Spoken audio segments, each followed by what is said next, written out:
Bienvenue dans l'astrologie de 2025. Et oui, alors, si vous regardez cette vidéo, c'est que je ne suis pas en live sur YouTube. Et bien, soit c'est un problème technique, soit c'est un autre problème que je ne saurais prédire au moment où j'enregistre cette vidéo, quoi qu'il en soit. Voilà, l'astrologie de 2025, c'est vraiment une astrologie très particulière. C'est une année qui est chargée. Et elle est chargée à la fois de calme et d'intensité. C'est une année dans laquelle il va falloir que nous plantions les graines de la transformation. Parce que nous nous tenons au bord d'un portail, entrevoyant un vaste nouveau terrain. C'est une année liminale où nous avons des choses à faire. Qu'est-ce que j'entends par portail? J'entends par portail l'ouverture vers du nouveau, mais un nouveau dans lequel on aura des choses à construire.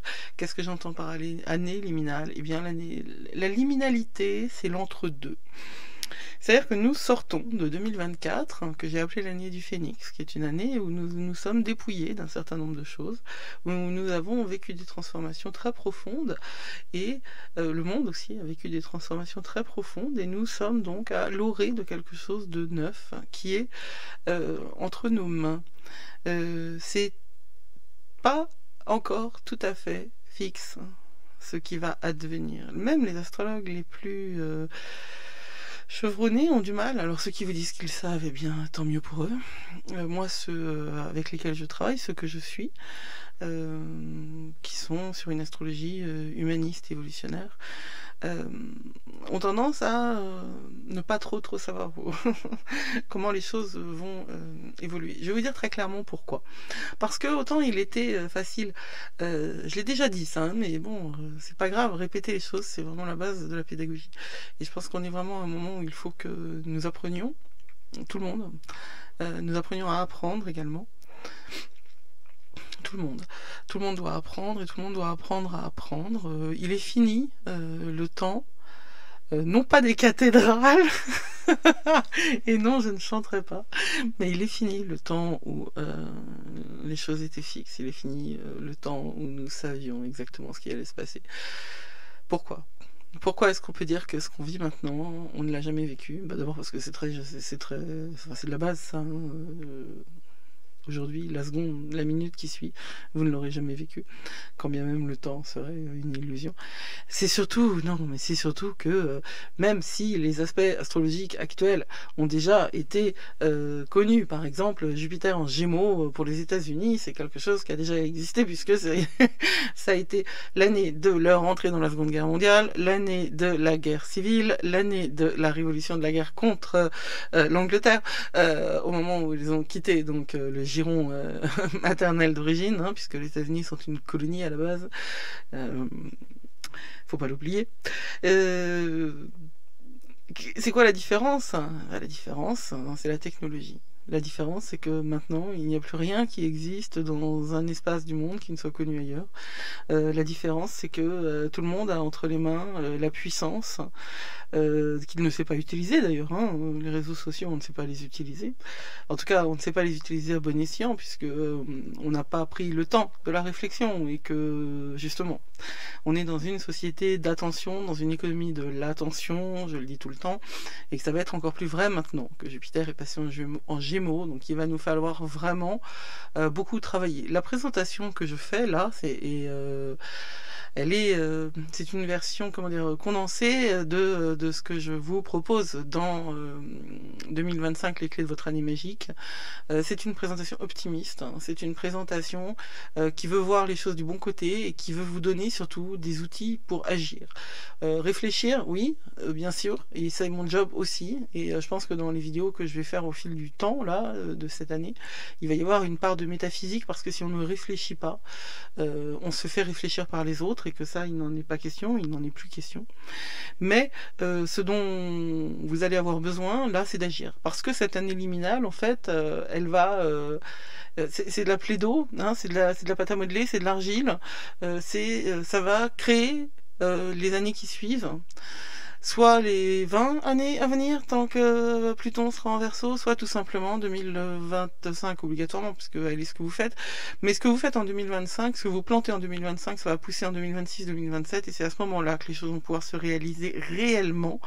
Soyez donc à l'affût de votre réalité, des efforts que vous pouvez faire sur vous, pour entrer dans la compassion, pour quitter la peur et pour arriver dans un lieu où vous serez dans le progrès et dans la croissance personnelle.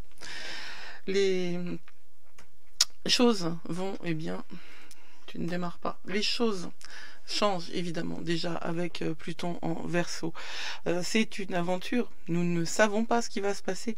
Cette planète de la transformation, cette planète de la modernité, cette planète qui nous offre toujours ce que nous ne savons pas qui va se passer. Cette planète, ce signe, le Verseau pardon, Pluton c'est la planète, Pluton c'est la planète de la transformation, hein, aussi, mais Uranus aussi, et j'en parle sur la slide d'après. Pluton c'est transformation et c'est le monde souterrain. Pluton c'est, on le sait, c'est tous les espaces cachés. Elle s'installe en Verseau, elle y demeure jusqu'en 2044. Alors Pluton est entré déjà en Verseau à la fin de 2024, mais son influence va se renforcer véritablement tout au long de 2025.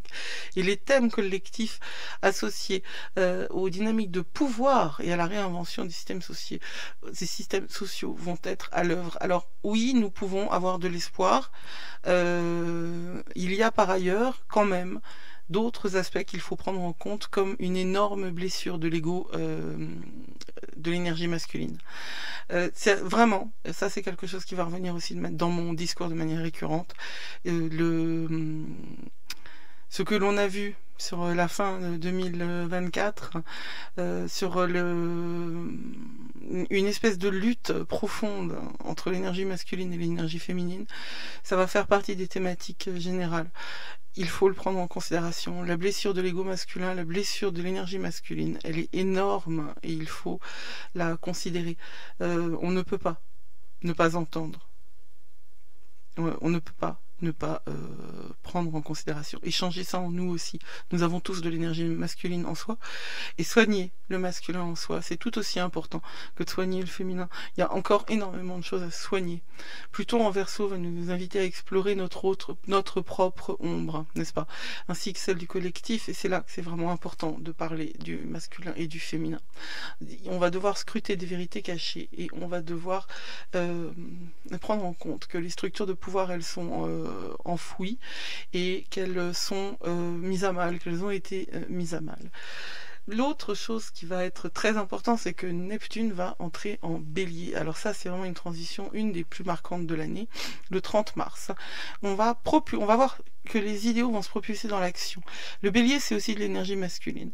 Neptune en Bélier va nous permettre de concrétiser des rêves qui autrement pourraient rester abstraits. Alors attention, Neptune, c'est tout aussi bien les rêves que l'illusion. Les deux sont possibles. Encore une fois, dans ce que j'ai fait pour vous, là, 2025, votre année, les clés de votre année magique, je suis allée évidemment sur le positif et sur le rêve, sur la possibilité, la créativité, tout ce que la spiritualité audacieuse peut nous offrir. Il y a toujours une ombre à ça. Ce n'est pas parce qu'on est optimiste qu'on est con. Donc prenez en compte les ombres aussi quand vous travaillez sur vous cette année. Là, on prépare l'année. Ça veut dire que on la voit avec l'œil candide et émerveillé d'un enfant. Quand on agit au fil du temps, on croit en Dieu mais on attache son chameau. C'est véritablement la troisième formule que j'utiliserai pour cette année comme pour toutes les autres, mais pour cette année en particulier, c'est penser cosmiquement, agissez localement. C'est fondamental. C'est la première fois depuis en plus d'un siècle que Neptune entre en Bélier et ça signale un changement significatif de la réflexion intérieure, hein, qui va passer vers une expression extérieure courageuse. Alors, Neptune retourne en Poisson en octobre. Là, on va avoir besoin d'évaluer la solidité de ces visions et de nous assurer que nos idéaux peuvent résister aux défis de la réalité. C'est très intéressant. Et Uranus étant en Gémeaux. Et je le disais au début, Uranus en Gémeaux, ça va être encore plus de réseaux sociaux, encore plus de rapidité. Encore plus de transformation violente et puissante. Bon, c'est le 7 juillet. La première partie de l'année, elle va se passer sur d'autres auspices, mais Uranus en Gémeaux, c'est aussi un énorme passage, un énorme changement qui va Parce que Uranus en Gémeaux nous pousse à remettre en question nos croyances et que le changement d'axe des nœuds du destin, des nœuds nord et sud, vont aussi nous pousser à remettre en question nos croyances. Vraiment, cette année, il est fondamental que, étant donné le balai cosmique, vous soyez vous ancré et vous soyez vous en plein dans votre réalité personnelle. C'est très important parce que on va vivre des défis.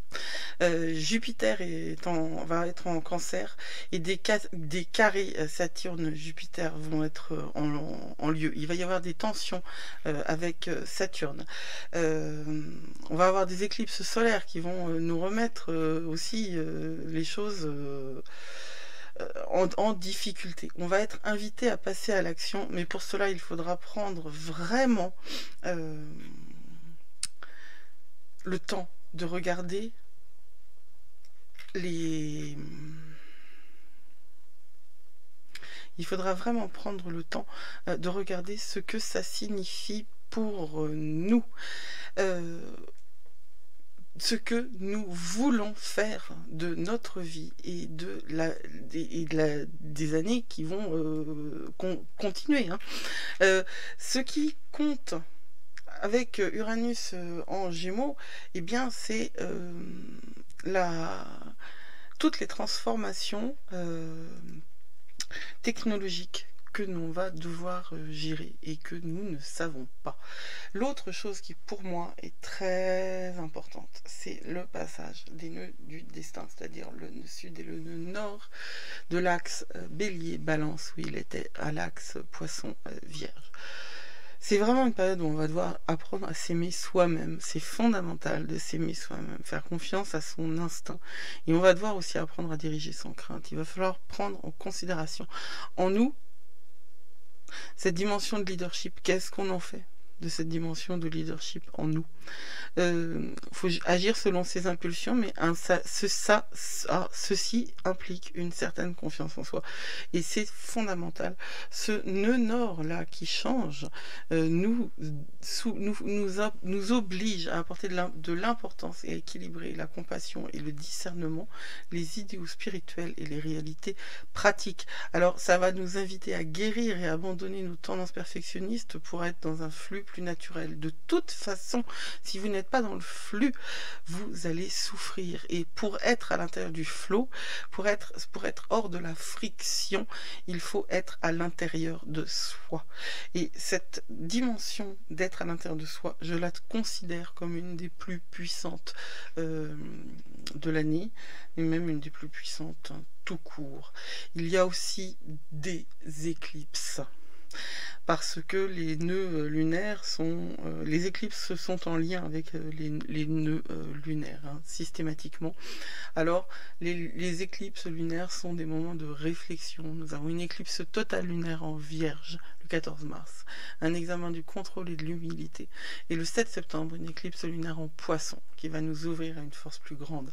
Ces éclipses, elles vont mettre en lumière les questions de la santé et du travail, parce que la Vierge et le Poisson, c'est vraiment d'un côté le service et de l'autre côté la santé. Le Poisson, c'est la maison 12. La maison 12, c'est aussi les maladies chroniques. Donc, il y a quelque chose là qui va nous demander à équilibrer foi et pragmatique et exposer nos peurs et nos doutes. Faites attention, si cette année, vous êtes ancré dans la peur, ce que vous manifesterez dans les années à venir ne sera pas positif. Il faudra travailler sur sa peur, ça veut dire qu'il faudra travailler sur ses ombres, qu'il faudra travailler sur soi. C'est une période qui nous invite à accorder beaucoup plus d'attention à notre bien-être spirituel et à renforcer notre confiance et notre foi. Il y a autre chose qui est extraordinairement importante, c'est le passage de Jupiter en Cancer. Et ça, c'est vraiment un des ingresses qui me paraissent les plus monumentaux, en fait. Jupiter en Cancer. parce que Jupiter c'est une planète loupe, et puis parce que entrer en Cancer, Jupiter va nous transformer, va transformer notre vie de manière radicale, on va dire, autant que Neptune en Bélier. Ça va nous transformer, ça va transformer énormément de choses en nous. Jupiter entre en Cancer le 9 juin et elle va nous apporter de la profondeur émotionnelle, mais elle va aussi nous obliger à favoriser les projets qui se nourrissent et notre croissance personnelle. Elle va nous encourager à cultiver ce qui nous soutient fondamentalement, et elle va travailler sur notre foyer, sur l'importance de ce qui nous permet de vivre ensemble. Ça, c'est un des points les plus importants de l'année. Et est-ce que j'ai fait une slide dessus? Parce que non, je pense que je passe au... Ah si. Voilà. Et ce Jupiter en Cancer, c'est une croissance par le défi. C'est comme ça que je l'ai intitulé dans 2025, les clés de votre année magique. Parce qu'il y a un carré avec Saturne. Cette période de croissance, elle n'est pas sans défi, elle n'est jamais sans défi. Hein. Mais il y a ce carré avec Saturne qui a déjà commencé. Hein. Il est maintenant, c'est-à-dire sur la fin du mois de décembre. Il va recommencer en milieu d'année. Jupiter qui va former ce carré avec Saturne qui vient de quitter le signe des Poissons pour entrer en Bélier. Saturne en Bélier aussi est une énorme transformation dont je ne peux pas parler là parce que je voudrais pas y passer la nuit non plus. Ce carré, il va nous créer une tension énorme entre l'expansion de Jupiter et la structure imposée par Saturne. Les carrés Jupiter-Saturne sont toujours des moments où la friction donne des étincelles. Et Jupiter nous pousse à aller de l'avant et Saturne, au contraire, nous retient. Sur ce carré Jupiter-Saturne, j'ai fait un article, mais cet article, il considère Saturne en Poisson, il ne considère pas Jupiter en Bélier. Jupiter en Cancer, en carré à Saturne en Bélier, c'est quelque chose qui va mettre là aussi en jeu l'énergie masculine et féminine, à la fois à l'intérieur de nous et à la fois à l'extérieur de nous. Nous vivons un temps où l'énergie masculine est en blessure et elle le manifeste par les masculinistes qui sont extrêmement nombreux, qui disent des conneries monumentales, mais quand on a mal, on dit des bêtises. Et quand on... Je dis pas que les hommes sont maltraités, hein, c'est pas ça que je dis. Je parle pas des faits, là. Je parle de la représentation qu'on a des énergies masculines et féminines. S'il y a cette propension, il n'y a pas de menace des femmes, nulle part. Et pourtant, il y a une réaction des hommes qui est comme s'ils étaient face à une menace terroriste. Cette blessure, il faut la prendre, il faut la voir, il faut la prendre en considération. Et elle existe en chacun et en chacune de nous aussi. L'énergie masculine, nous l'avons toute aussi. Et nous devons la soigner en nous. Nous avons un problème avec nos pères, en général, P-E-R-E-S. Nous avons un problème avec nos racines. Nous avons un problème avec nos ombres. Il y a énormément de choses de nos vies personnelles et de nos vies collectives que nous n'avons pas réglées, que nous n'avons pas digérées, dont nous n'avons pas pris la responsabilité. Et les carrés Jupiter-Saturne sont exactement là, surtout Jupiter en Cancer, Saturne en Bélier, sont exactement là pour nous rappeler à quel point nous devons travailler ce défi pour trouver l'équilibre. C'est très important de voir les blessures où elles ont lieu, et c'est très important non pas de tolérer les excès masculinistes, mais d'aller sur l'œuvre collective de la réconciliation et d'arrêter de cultiver la peur, aussi bien à l'intérieur de soi qu'à l'intérieur des autres. Arrêter de cultiver aussi la victimisation à l'intérieur de soi qu'à l'intérieur des autres. Je ne dis pas qu'il n'y a pas de crime et je ne dis pas qu'il n'y a pas de victime. Je dis simplement qu'il faut cesser de se poser sur la victime et sur la peur pour construire notre vie et pour construire notre société. Et ça va être un des défis de cette année pour moi, un des défis les plus importants. Nous aurons des points de contrôle avec les éclipses solaires. Là aussi, c'est en lien avec les nœuds lunaires. Le 29 mars, une éclipse solaire en Bélier, et le 21 septembre, une éclipse solaire en Vierge. Ce sont des points de contrôle spirituels. Elles vont guider notre parcours dans cette année charnière, parce que ces éclipses-là vont nous permettre de viser l'expansion, tout en restant conscient de nos limites. Elles vont jouer un rôle crucial comme moment de réflexion spirituelle, et elles vont nous permettre de faire preuve d'ouverture face au changement, tout en nous rappelant de garder nos priorités claires et de rester fidèles à nos valeurs et alignés avec nos intentions profondes. C'est une année intense, je le disais, vraiment intense, qu'il faut considérer comme telle. Il ne faut pas la prendre à la légère. Tout ce que vous faites en 2025 se verra réalisé en 2026. Elle nous invite cette année à explorer les couches sous-jacentes de notre vie, à affronter l'inconnu avec courage et humilité, compassion et bienveillance. Alors compassion et bienveillance, je le dis tout le temps, grâce et humilité, ça fait partie des choses aussi que je dis tout le temps. Le courage, c'est vrai que je n'en parle pas parce que moi je n'en manque pas, donc j'oublie de le mentionner, mais c'est un des éléments fondamentaux de l'année, le courage de prendre la place de l'autre aussi. Le courage d'accepter les changements, et ils vont être nombreux. Le courage de créer un espace pour ce qui est à venir, ce qui va se réaliser complètement et concrètement entre 2026 et 2027, qui vont être des années bien différentes. Mais 2025, c'est une année liminale. L'année de la graine, j'ai un peu de mal avec cette expression, l'année de la graine. Mais c'est une année liminale et elle est très importante pour nous tous. Et c'est parce qu'elle est très importante. Ah oui, il y a des dates clés qui sont présentées là. Vous pourrez télécharger le document là gratuitement en cliquant sur un lien en bas, parce qu'il va être ou sur le site, je ne sais pas exactement comment je vais réaliser ça, mais voyons donc ces dates pour que cette année liminale qui nous permet de construire notre avenir, donc de planter notre graine, voyons comment nous allons le faire. On va voir déjà que Uranus cesse de rétrograder en Taureau, donc tout ce qu'on a appris lors de la rétrogradation d'Uranus, on va devoir le mettre à l'épreuve de la réalité. Ensuite, c'est Jupiter qui redevient direct, pareil, même discours.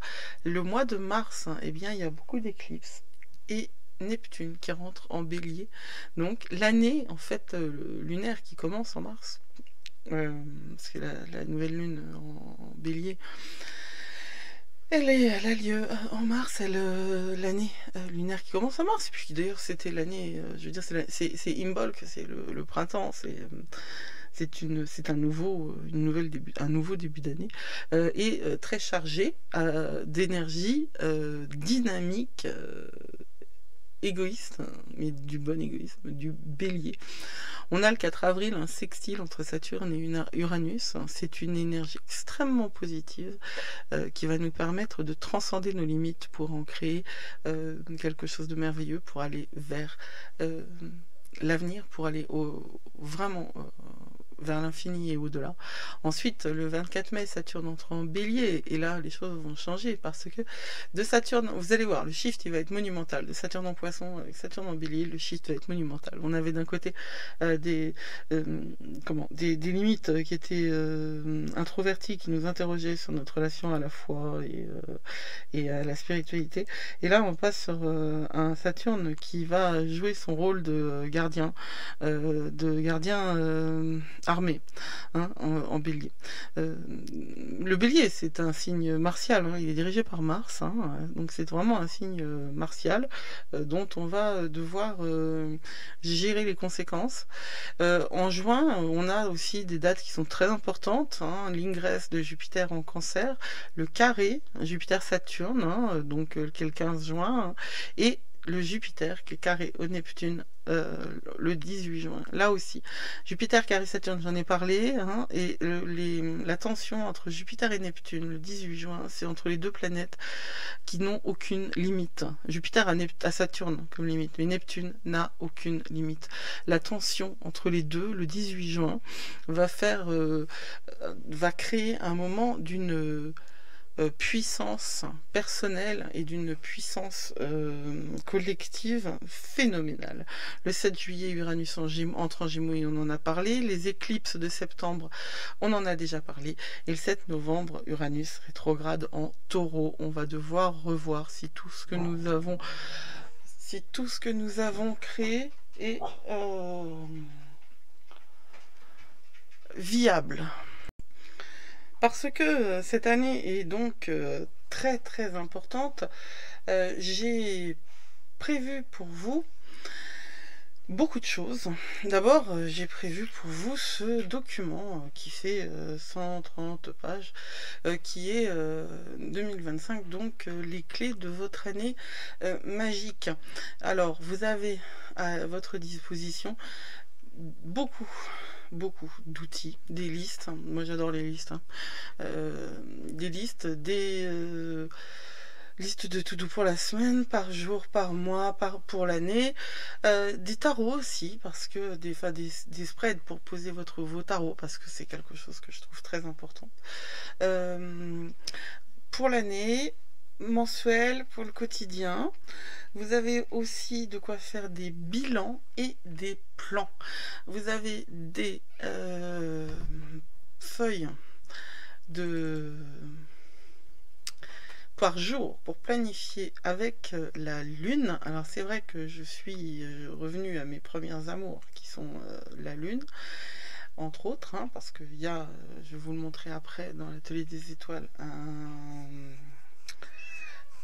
oui, un chapitre, enfin une partie qui s'appelle les magies de la lune. Alors vous avez toute l'astrologie de 2025 et surtout votre astrologie de 2025 où vous pourrez travailler vos profections personnelles, c'est-à-dire de quelle manière votre année sera impactée par les changements de planète. C'est donc les domaines d'intervention, tout ça.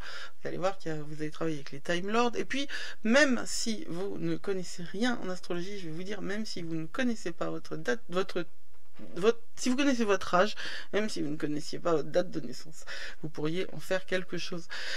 Et ici, vous avez pour chaque mois un calendrier du mois, les aperçus du mois avec les énergies de chaque lune et le sabbat qui compte, le calendrier et les lunes. Voilà pour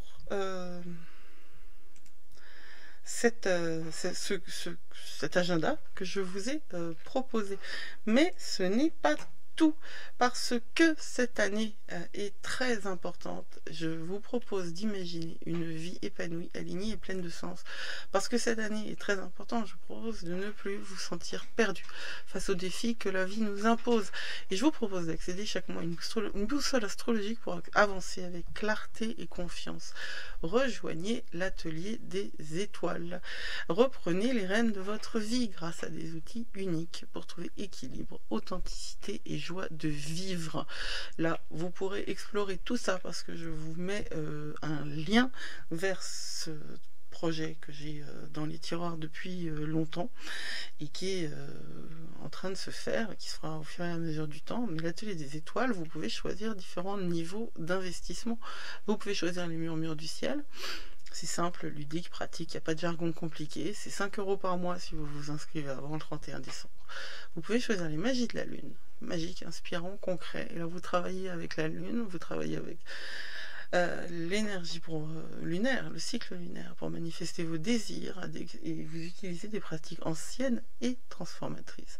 Vous pouvez aussi choisir votre ciel personnel, qui est à un niveau un petit peu plus avancé, qui est exclusif, approfondi, enrichissant et captivant, et qui vous permet d'enrichir à la fois votre pratique astrologique et éclairer vos questions personnelles les plus complexes, avec finesse et expertise, la mienne, mais la vôtre aussi, parce que vous l'acquerrez ici.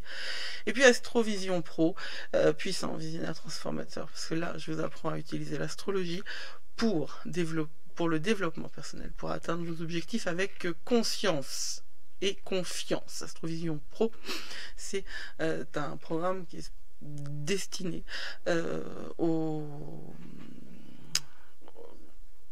professionnels de l'accompagnement en général.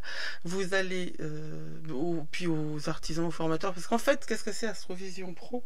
C'est ce qui vous permet d'utiliser l'astrologie comme une boussole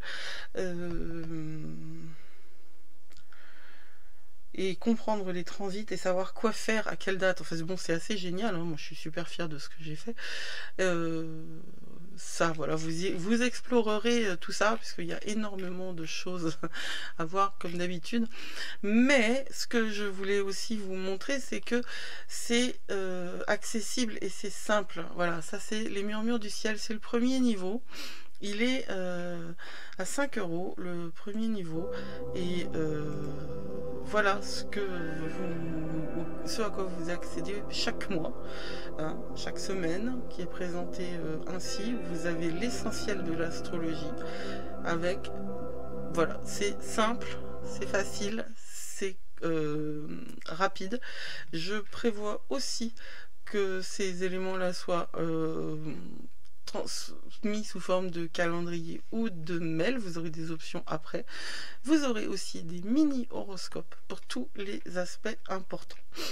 Ça, c'est la présentation. Voilà. Les magies de la lune, c'est la même chose que ce qu'on vient de voir, mais avec en plus les bienfaits de l'alignement lunaire, parce que je vous propose d'apprendre à utiliser les énergies lunaires, qui sont ce qui vous impacte le plus.